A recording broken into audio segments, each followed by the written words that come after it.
you have that one friend that would really benefit from an ayahuasca ceremony, but he just doesn't want to. Whenever you bring up the conversation around ayahuasca, it just creates that awkward interaction. So you want to ask yourself, what's the best way to get my friends to drink ayahuasca? And in this video, you will have the answer for that. Interestingly, the person who would need the ayahuasca the most has in some ways the most resistance.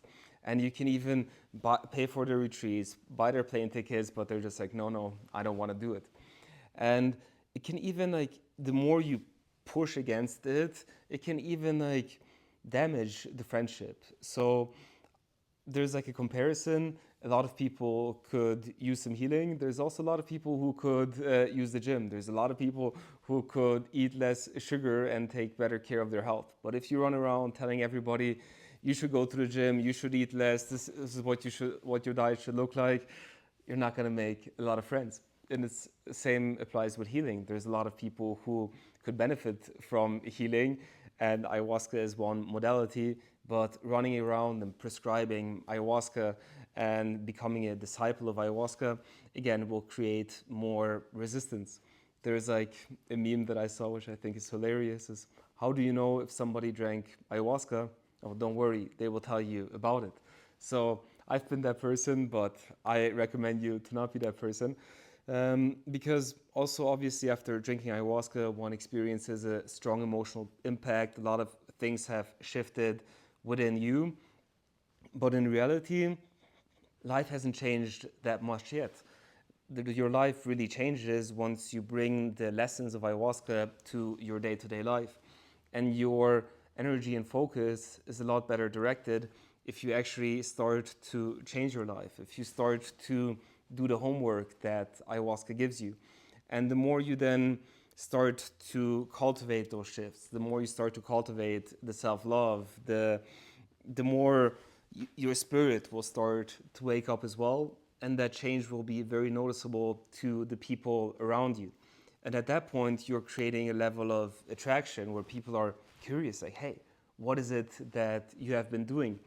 And instead of now trying to convince them on what they should be doing, you are actually demonstrating the path that you're on, and that can inspire others.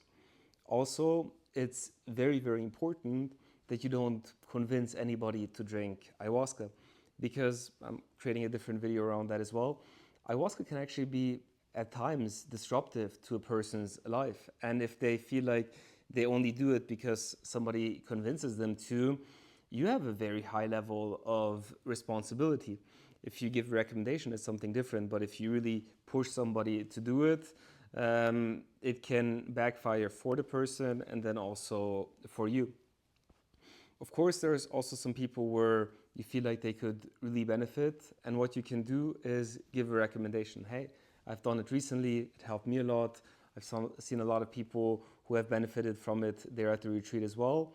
And if they feel the calling, they will do the research themselves. And then they're going to feel it for themselves, if it's the calling, if it's the right time for them, or if it's not. Another thing, it's also good to look in within oneself. From what place, from what emotional state am I sharing the journey one has been on?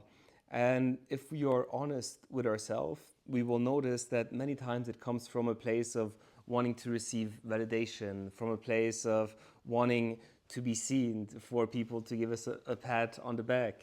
But most of the times, if we say things from that level of consciousness, what we receive, on the contrary, is more skepticism, more resistance.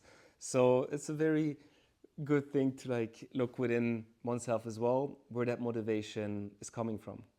Around the same topic, it can also be that people at times develop a level of superiority complexes and like, oh, I drank ayahuasca, I'm looking at my shadow, I'm working on myself, and the others are not, I'm better than them, and all that kind of stuff. And it's like, don't take yourself too seriously. And by creating that superiority complex, you are creating a lot more division, a lot more separation between you and others as well.